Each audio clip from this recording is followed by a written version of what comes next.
Il n'y a pas longtemps, j'ai fait une vidéo dans laquelle je montre comment créer une application mobile avec Google iStudio. Alors, il y a certains qui ont réussi à le faire et les autres non. J'ai créé une application qui répond aux besoins des étudiants et dans cette vidéo, je vous montre comment elle fonctionne. Mais si vous êtes encore nouveau, abonnez-vous, likez la vidéo, mettez-la en favori et partagez-la à vos amis pour qu'ils en bénéficient aussi. Voilà. Là, je suis sur l'interface qui apparaîtra lorsque vous avez téléchargé l'application.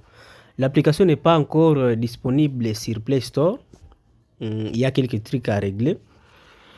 Lorsque vous êtes sur cette interface, tout d'abord, il faut savoir que nous mettons tout en œuvre pour que l'application soit fonctionnelle, même hors ligne, hors forfait Internet. Si vous cliquez sur les trois barres ici en haut à gauche, vous allez voir qu'il y a premièrement l'abonnement premium, deuxièmement tableau de bord, troisièmement assistant IA, quatrièmement studio vidéo, il y a aussi fiches et révision, générateur de quiz, bibliothèque et communauté. Tout en bas, vous allez voir qu'il y a le mode hors ligne. C'est ce que j'ai dit au début là-bas. Ici, là où nous sommes, c'est le tableau de bord. Si vous voulez poser des questions, rappelons que cette application a été conçue pour répondre aux difficultés que rencontrent les étudiants. Alors, si vous cliquez dans Assistant AI, ici, vous avez la possibilité de poser les questions à l'IA. Lorsque vous cliquez là-bas, ici, vous allez sélectionner votre faculté. Si vous êtes physicien, si vous êtes électronicien, si vous êtes biologiste, vous allez sélectionner. Ici, vous avez la possibilité de choisir si vous voulez des réponses simples, détaillées ou avancées. À vous de voir. Alors ici, en bas, là on écrit poser votre question académique. Vous allez mettre la question que vous voulez poser à l'assistant et elle vous répondra. Je vais faire un essai. Moi, je suis électricien, je vais poser une simple question seulement. C'est quoi le symbole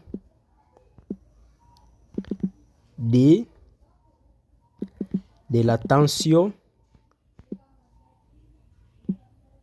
entre parenthèses DDP en électricité? Voilà, je vais lancer. Je vais patienter quelques secondes. Voilà. Ici, il y a toutes les explications. Bonjour, c'est une excellente question. Et c'est un concept fondamental, même en biologie. Notamment en biophysique, il y a quelques trucs là-bas. L'électricité, les symboles de la tension électrique, aussi appelé différence des potentiels DDP, dépend du contexte, mais voici les règles générales. 1.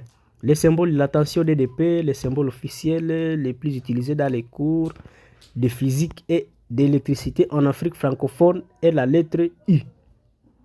Voilà. Là, nous avons essayé l'assistant IA. Ici, il y a studio vidéo. La fonctionnalité ici n'est pas encore bien conçue. Nous y travaillons. Ça, c'est une vidéo que je viens de générer tout de suite là.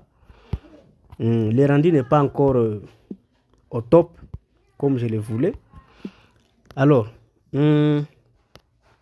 générateur de quiz. Ici, c'est lorsque vous voulez vous entraîner. Si vous avez un examen la semaine prochaine, vous pouvez vous rentrer dans générateur de quiz. Vous sélectionnez votre faculté. Génie civil, par exemple. Vous choisissez sujet difficile. Par exemple, ici, il y a des cases. La première case, c'est là où c'est lorsque vous voulez que l'IA vous pose les questions aléatoires. Mais ici en bas, si vous sélectionnez en bas, vous pouvez sélectionner algorithme et structure des données, informatique, anatomie. Donc, il y a quelque chose il y a toutes choses que vous pouvez sélectionner là-bas. Moi, je vais sélectionner la première case. Je vais lancer le quiz.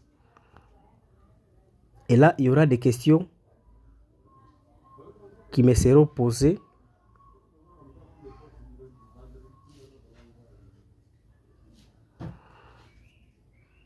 Voilà, la première question est là. Lors de la mise à tension des câbles de précontrainte par post-tension, quelles sont les principales causes de perte de tension instantanée? Voilà. Il y a les réponses là-bas. Vous allez sélectionner la réponse que vous pensez être juste. Vous allez valider. Et voilà. J'ai sélectionné la bonne réponse. Voilà. Nous allons dans la bibliothèque. Dans la bibliothèque, ce sont les livres qui seront ajoutés dans cet onglet-là. Dans la partie communauté, c'est lorsque vous allez télécharger l'application, vous allez intégrer le groupe WhatsApp, les canaux Telegram, le groupe Facebook, ce genre de choses. Ici, en bas, il y a les langues et autres choses. Alors, dites-moi en commentaire comment vous trouvez les fonctionnalités de cette application et vous voulez que je lance l'application sur Play Store à quel jour. Donc, tout dépendra de vous. J'attends vos questions en commentaire.